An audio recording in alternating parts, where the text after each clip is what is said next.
বন্ধুরা আসসালামু আলাইকুম। তো সবাই কেমন আছেন? আমিও ভালো আছি। সো বন্ধুরা, আজকের ভিডিওতে আপনাদের সাথে আমি যেটা শেয়ার করব সেটা হচ্ছে মেসেঞ্জারের 3টি গোপনীয় সেটিংস বা অসাধারণ সেটিংস। এইটার সম্বন্ধে আপনি হয়তো নাও জানতে পারেন। তো যারা জানবেন তারা অবশ্যই ইগনোর করবেন, এবং যারা জানবেন না তারা চাইলে কিন্তু এই ভিডিওটা অবশ্যই শেয়ার করতে পারেন। আপনারা যদি আমার ফেসবুক পেজ থেকে দেখে থাকেন তাহলে অবশ্যই ভিডিওটা শেয়ার করে দিবেন এবং পেজটিকে ফলো দিয়ে রাখবেন, এবং যদি ইউটিউব চ্যানেল থেকে দেখে থাকেন তাহলে অবশ্যই সাবস্ক্রাইব করে ভিডিওটা শেয়ার করবেন। তো এখন আসি যে কীভাবে আপনারা এই সেটিংগুলো সম্বন্ধে জানবেন।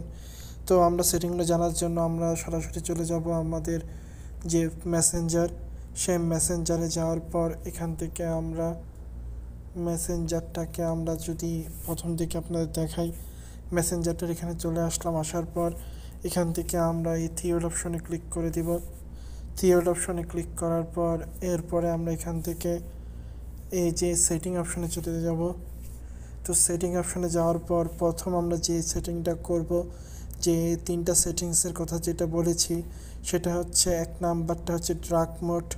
আপনি চাইলে কিন্তু আপনার ফেসবুকটা বা মেসেঞ্জারটাকে কিন্তু আপনি হোয়াইট মোড অথবা ডার্ক মোড করে ব্যবহার করতে পারেন। তো যেটার মাধ্যমে দেখতে পাচ্ছেন আপনার মেসেঞ্জারটা কিন্তু ডার্ক হয়ে গেছে, এবং আপনি চাইলে কিন্তু ডার্ক মোড আকারে কিন্তু যে কেউর সাথে আপনারা চ্যাটিং করতে পারেন। এরপরে আপনার চাইলে কিন্তু আরেকটা সেটিং করতে পারেন, সেটা হচ্ছে এখান থেকে যদি আমরা ডার্ক মোডটাকে আবার হোয়াইট মোড করে দিই সেটাও করতে পারবেন। এটা হচ্ছে 1 নাম্বার সেটিংস। 2 নাম্বার যে সেটিংসটা রয়েছে সেটা হচ্ছে আপনি নিচে চলে আসবেন। নিচে আসার পর এখানে দেখতে পাবেন ফটো অ্যান্ড মিডিয়া। তো ফটো অ্যান্ড মিডিয়াতে ক্লিক করে দিবেন। এরপরে আপনার উপরে একটা সেটিং পাবেন, এটা হচ্ছে ছবি অ্যান্ড ক্যাপচার। তো এখানে আপনার কেউ যদি আপনাকে কোনো ছবি পাঠায়, সেই ছবিটা কিন্তু আপনার যদি এখানে ক্লিক করে দেন তাহলে আপনার সরাসরি কিন্তু ছবিটা আপনার ফোনে সেভ হয়ে যাবে, এবং সেই ছবিটা যদি ডিলিটও করে দেয় তাহলেও কিন্তু আপনার ফোনে ছবিটা সেভ থাকবে। কিন্তু এভাবে চাইলে কিন্তু আপনার মেসেঞ্জারে আপনি এটা সেভ টু ক্যাপচার করে দিতে পারেন। তাহলে আপনার যে কোনো কেউ যদি আপনাকে ছবি পাঠায় বা কিছু পাঠায়, সেটার সাথে সাথে কিন্তু আপনার ফোনে সেভ হয়ে যাবে। এই ছিল দ্বিতীয় যে সেটিংসটা। এবং 3 নাম্বার যে সেটিং সেটা হচ্ছে চ্যাট হেড।